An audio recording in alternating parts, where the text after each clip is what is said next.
My girlfriend texted, "I'm flying to meet my online boyfriend for Valentines." I replied, "What?" Then I canceled the credit cards and left her stranded at the airport when she called from a payphone crying. Original post: Welcome to Factology. It would be so much appreciated if you would subscribe to my channel and like the video. Now, without further ado, let's go. I, 31 male, got the text at 11 a.m. on February 12th while I was at work. My girlfriend Madison, 29, and I had been together for 4 years, living together for the last 2. The text read, "Hey babe, just so you know, I'm flying out to meet Derek this afternoon. He's my online boyfriend. We've been talking for 6 months. Need to spend Valentine's with someone who actually gets me." Back Sunday night. Don't wait up. I literally stared at my phone for a solid minute, read it 3 times, then typed back, "What?" She responded immediately, "You heard me. This relationship isn't working. Derek understands me emotionally in ways you never could. I deserve to explore this connection. You're too controlling anyway. Controlling because I asked her to contribute to rent last month, because I suggested she get a job after being unemployed for 8 months. Here's the kicker. She was using my credit card to book this flight. The supplementary card I'd given her for emergencies that she'd been using for DoorDash and online shopping. I could see the pending charge on my banking app, $487 to the airline. I didn't respond to her text. Instead, I called my credit card company, reported the card lost, canceled it immediately, removed her as an authorized user on all my accounts, changed my Amazon Prime password. She was always ordering stuff, called my phone carrier, removed her line from my family plan. The whole process took maybe 20 minutes. Then I went back to work. My coworker Jerome noticed I was off. "You good, man? Just found out my girlfriend has an online boyfriend she's flying to meet on my dime." "Bro, what?" "Yeah, apparently I'm too controlling because I want her to pay half the rent." 2 hours later, my phone rang, unknown number. "Hello, what did you do?" Madison's voice near hysteric. "Madison, where are you calling from?" "A payphone at the airport. My card got declined. They wouldn't let me board. The Uber app says my payment method is invalid." "What did you do?" "I canceled the cards." "You said you're going to meet your boyfriend. Why would I pay for that?" "Because I don't have any money. You know that? Then maybe you shouldn't have planned a trip to meet another man. Derek isn't just another man. We have a deep emotional connection, something you'd never understand because you only care about money and bills and stupid adult stuff." I actually laughed. "Stupid adult stuff? Like keeping a roof over your head? This is abusive. You're financially abusing me. I'm stuck here." "Call Derek. I'm sure he'll help his girlfriend out." He can't. He's between jobs right now." "Of course he was. Call your mom then, or your sister." "Not my problem anymore. You can't just abandon me at the airport. You literally just texted me that you're flying to spend Valentine's with another man. You abandon this relationship. I'm just making it official." She started crying. "Please just let me come home and we can talk about this." "Home? You mean my apartment that you don't contribute to?" "Our apartment. Check the lease. It's just my name has been since day one. I can't believe you're doing this to me. After everything? After everything? You mean after I supported you for 8 months? After I paid for everything while you found yourself? After you secretly got an online boyfriend? It's not secret. I just told you. 6 months. Madison. You said you've been talking for 6 months. That's half a year of lying. It wasn't lying. It was exploring my options." I hung up. Update 1. Later that night, she got home around 8 p.m. Her sister Brittany drove her, and boy was Brittany pissed at me somehow. I'd already changed the locks. My landlord's actually cool and did it as an emergency favor when I explained the situation. Watching them try the key through my Ring doorbell was something. Bang, bang, bang on the door. "Open this door right now." That was Brittany. I opened it but kept the chain on. "Hey Brittany, don't you hate me? What kind of man leaves a woman stranded at the airport? The kind whose girlfriend was flying to meet another man on his credit card." Madison pushed forward. "Baby, please let me explain. Derek means nothing. You literally said he's your boyfriend. Online boyfriend. It's different. It's like emotional support. That's called cheating." "Madison," Brittany jumped in. "She made a mistake. Everyone makes mistakes. You're seriously going to throw away 4 years over this?" "She threw it away when she started her online affair. I'm just taking out the trash." Madison gasped. "I am not trash." "No, but your behavior is. This is illegal." Brittany pulled out her phone. "You can't just lock her out. She lives here. She's not on the lease. Never was. She's a guest who's no longer welcome. She's a tenant. She has rights. She doesn't pay rent. Never has. That makes her a guest in this state. Look it up." I'd actually researched this while waiting for them to show up. Knew my rights. Madison started ugly crying. "Where am I supposed to go? Brittany's, your mom's? Derek's? Derek lives with his mom in another state. Shocking. Can I at least get my things?" I'd already packed her stuff. 5 boxes, 2 suitcases, all sitting in the hallway, already handled. I pointed to the pile. You went through my things? I packed them carefully. Everything's there. Brittany examined the boxes suspiciously. Where's her jewelry? The jewelry I bought her? That's mine. You gave it to her as gifts when we were together. We're not together anymore. Madison wailed. You're keeping my grandmother's ring. You mean the ring your grandmother is still wearing because she's still alive? Nice try, though. Brittany hefted a box. This is emotional abuse. Financial abuse. You're a monster. I'm a monster who's no longer paying for your sister's lifestyle. Tragic. As they loaded the car, Madison turned back one more time. Derek would never treat me like this. Great, go be with Derek then. Oh wait, you can't because neither of you can afford a plane ticket. I hate you. Cool. Please hate me from somewhere else. Update 2. 3 days later, Valentine's Day. I'm at work when my phone starts blowing up. Madison's posted on social media. When you find out your ex is a narcissistic abuser who abandoned you at the airport and made you homeless on Valentine's Day. Some men can't handle strong, independent women who have emotional needs. Share if you've been financially abused. The comments were interesting. Half her friends were supportive. The other half were asking questions like, wait, why were you at the airport? And didn't you have an online boyfriend? Then Madison's mom, Darlene, called me. We'd always gotten along. Okay, Danny, what's this? I'm hearing about you making Madison homeless. Hi, Darlene. Did she tell you about Derek? Who's Derek? Her online boyfriend of 6 months, the one she was flying to spend Valentine's with on my credit card. Long pause. She said, what now? I forwarded her the original text. The line went quiet for so long I thought she'd hung up. That little and she told me you were cheating. Nope, just paying all her bills while she sexts some unemployed dude online. He's unemployed too, apparently. Jesus Christ, I raised an idiot. I mean, she's staying with Brittany. Brittany's already complaining. Madison won't get a job, won't help around the house, just sits on her phone talking to this Derek character. Sounds about right. Danny, I'm sorry, I really am. We liked you. Thanks, Darlene. She's trying to get her daddy to pay for a plane ticket. He said no. I said hell no. Small victories. That afternoon, got a text from an unknown number. Hi, this is Derek. Madison gave me your number. I think we should talk Manda about this situation. I screenshot it and sent it to my group chat. The boys were dying.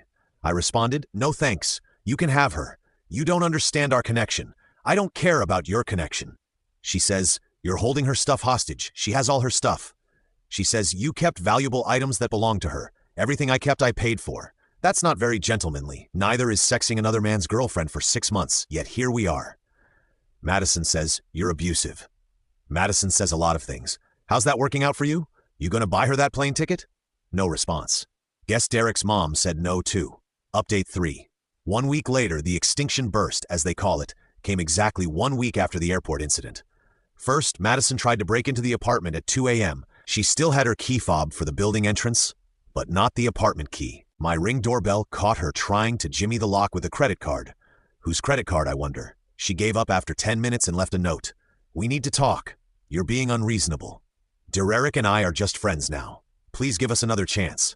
I love you. Just friends already. That was fast. Next morning, I get a call from my HR department. Someone filed an anonymous complaint saying I was bragging about making a woman homeless and creating a hostile work environment. My manager, Brad, called me in. Danny, what's going on? I showed him everything, the texts, the door footage, the whole mess. Jesus, your ex is psycho. Yeah, we'll note this as a personal matter. Try to keep it out of the office. Already am. Jerome's the only one who knows. Cool. Sorry you're dealing with this, man. Then came the desperate measures. Madison created a GoFundMe, helped me escape my abusive ex and start fresh. The description was a masterpiece of fiction. According to her, I'd been emotionally abusive for years, controlled all the money, isolated her from friends and family, and when she tried to leave, I sabotaged her escape and made her homeless. Goal, $5,000. She raised $73 all from Brittany. The comment section turned into a battlefield when one of my buddies posted, "Didn't you cheat on him with some online dude?" Madison deleted the whole thing within hours. But the best part, Derek reached out again. Hey, man. I think there's been a misunderstanding about Madison and me. We're just friends, always have been. She's like a sister to me. Brother, I saw the screenshots she sent you. Those aren't sibling appropriate. What screenshots? Oh boy. Madison had been sending him nudes and telling me they were having an emotional affair, but apparently Derek thought they were just friends. I forwarded him one of her texts to me about their deep romantic connection. His response, WTF? She said you were separated. She said she was single. I have a girlfriend, you have a girlfriend, and you've been talking to Madison for 6 months as friends. We play the same online game. My girlfriend knows about her. Does your girlfriend know Madison thinks you're together? Holy no. BRB. An hour later, Madison called from Brittany's phone screaming, "You ruined everything. Derek blocked me. His girlfriend messaged me. You're evil."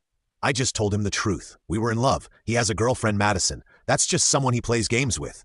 No, that's his actual girlfriend of 2 years. You're the side chick who wasn't even a side chick. I am not a side chick. You're right. Side chicks usually know they're side chicks. You're just delusional.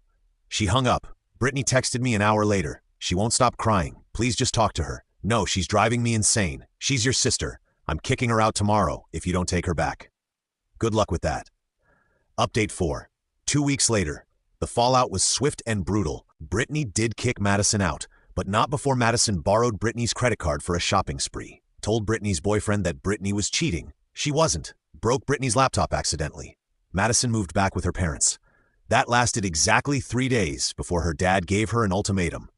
Get a job or get out. She chose option 3. Try to crawl back to me. The text started nice. Hey, can we talk? I miss you. I made a mistake. Then escalated. You owe me after everything I did for you. I decorated your apartment. I was there for you. Then turned nasty. You'll never find anyone like me. You're going to die alone. I was the best thing in your pathetic life. I didn't respond to any of them, but I did screenshot everything for the restraining order I was considering. The Flying Monkey Brigade was in full effect. Her cousin reached out. Madison's really struggling. Can't you just help her out a little? She has nothing. She has what she's always had. Nothing she's earned herself. That's cold. That's accurate. Her aunt tried. You lived together for 2 years. Doesn't that mean anything? It means I supported a leech for 2 years too long. She's not a leech. She's just finding herself. She found herself an online boyfriend. How'd that work out? Even Derek's girlfriend reached out.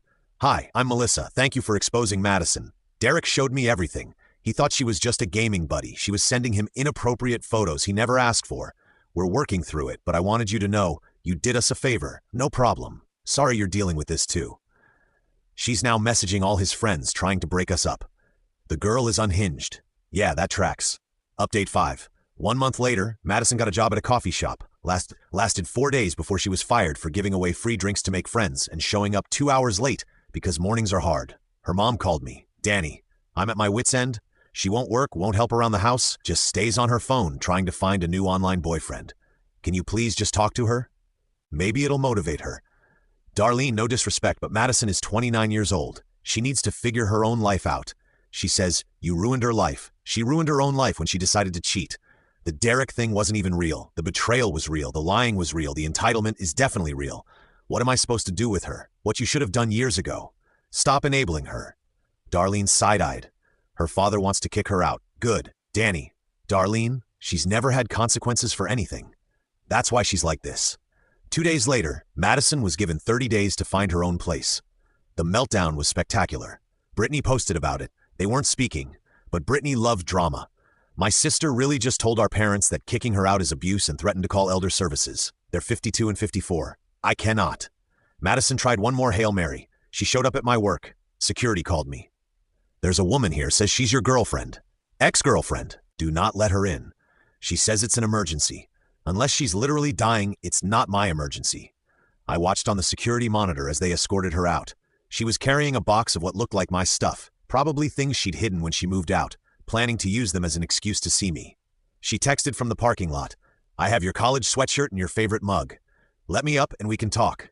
Keep them. Consider them a partying gift. You don't even want your stuff back. Not if it means seeing you. You're so cruel. I'm consistent. You should try it. Update 6. 6 weeks later. The universe has a sense of humor. I'm at the grocery store just buying normal stuff when I run into Derek, the actual Derek in my city. He recognizes me from my social media. Madison had shown him pictures while trash-talking me. Danny, Derek, most awkward handshake ever. What are you doing here? I asked. Moved here for work. My girlfriend got a job transfer. Madison doesn't know we're here. Congrats on escaping that. Man, I'm so sorry about everything. I genuinely thought she was just a gaming friend. She made our guild super weird. Had to kick her out. She got kicked out of an online guild. She started drama with literally everyone. Told all the women their boyfriends were hitting on her. Told all the men she was single and interested. It was chaos. Sounds about right. How are you doing? Better every day. She's not in my life. I heard she's working at a restaurant now. Really? Good for her. Yeah, my girlfriend's friend saw her. She's a hostess at that place downtown, the one with the weird salads. Grove and Garden. That's it. We parted ways, but I was curious. Madison working for more than a week. I had to see this. I went by Grove and Garden that weekend with my buddy Tyler, needed a witness. Madison was indeed working. She looked miserable, forcing smiles at customers. She saw me, froze, then tried to act professional. Table for two? Yes, please. She seated us without another word, but her hands were shaking. Tyler was trying not to laugh. Our waiter came by. Can I start you with drinks? Actually, I said loud enough for Madison to hear. I'm taking my girlfriend here next week. Is the service usually good? Madison dropped a stack of menus. The waiter, oblivious, said, "Oh, yeah, we're great. Special occasion. 6-month anniversary. She's amazing. Actually appreciates everything I do for her." Tyler kicked me under the table, grinning. Madison stormed off to the bathroom. She didn't come back out while we were there. Tyler was dying. "Bro, you're evil. She wanted to hurt me. I'm just living my life. You don't have a girlfriend. She doesn't know that." We left a massive tip for the waiter and left. Madison texted that night. "I see you've moved on." I didn't respond. "She's probably using you for money too." Still didn't respond. "I hope you're happy." I was, actually. Final update. It's been 3 months since the airport incident. Life's good. Madison is still working at Grove and Garden.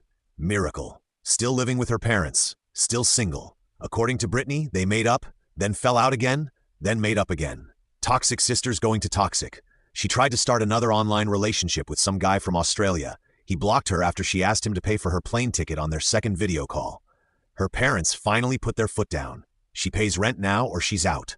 She's paying barely and complaining about it on social media daily, living with toxic parents who charge their own daughter rent. This is what latest stage capitalism looks like. Her mom commented, "Lat stage capitalism is your father and I working full-time in our 50s while you complain about working 30 hours a week. Darlene's done playing. As for me, I'm good. Got a promotion at work." Turns out not having someone draining your emotional and financial resources does wonders for your career. Apartments cleaner, bank accounts healthier, mental health's definitely better. Started casually dating someone from my gym. Her name's Nicole. She has a job, her own place, and hasn't once mentioned having an online boyfriend. The bar is underground at this point, but she clears it easily. Madison found out small city people talk. She texted already replacing me. Classic. I actually responded to this one. "Madison, you replaced yourself 6 months ago with Derek. I'm just accepting your resignation. He never meant anything. Neither did I, apparently. Have a nice life." Blocked her for the final time. Brittany messaged me yesterday, "Just so you know, Madison tells everyone you're the worst ex ever." Good. She says you financially abused her by not funding her affair. She says it wasn't an affair. What does she call it? Emotional exploration? Is that what we're calling it? She also says Derek was your fault. How? If you'd been more emotionally available, she wouldn't have needed to find someone else. If she'd been employed, she could have paid for her own plane ticket. LMA fare. How's she doing, really? Honestly, same as always. Nothing's ever her fault. Everyone's against her. Life's unfair, you know. Yeah, I know. For what it's worth, even my parents think you did the right thing. Thanks, she's already talking to some new guy online from Canada this time. Good luck to him. He's 45 and married. Of course he is. Life's funny. Madison thought she was trading up with Derek, thought she'd hurt me by flaunting her online boyfriend, thought I'd come crawling back when she played the victim. Instead, she played herself. Lost her meal ticket, her housing, her dignity, and even her fake boyfriend. All because she couldn't appreciate what she had and thought she deserved better while contributing nothing. The best revenge. I didn't even have to plan it. Just stopped enabling her and let reality do its thing. Turns out when you remove the safety net from someone who's never learned to walk on their own, gravity handles the rest. My credit cards are mine, my apartment is peaceful, my life is drama-free. And Madison, she's still at that hostess stand, forced to smile at customers, living with her parents, trying to find another man to fund her lifestyle. Oh, and Derek and Alyssa, they're getting married. Madison found out through the Gaming Guild Discord. Had another meltdown, got banned from there too. I'm not saying karma is real, but sometimes the universe has perfect comedic timing. Thanks for reading, everyone. Remember, when someone shows you who they are, believe them. And when they try to take advantage of you, show them who you are. Someone who won't stand for that BS.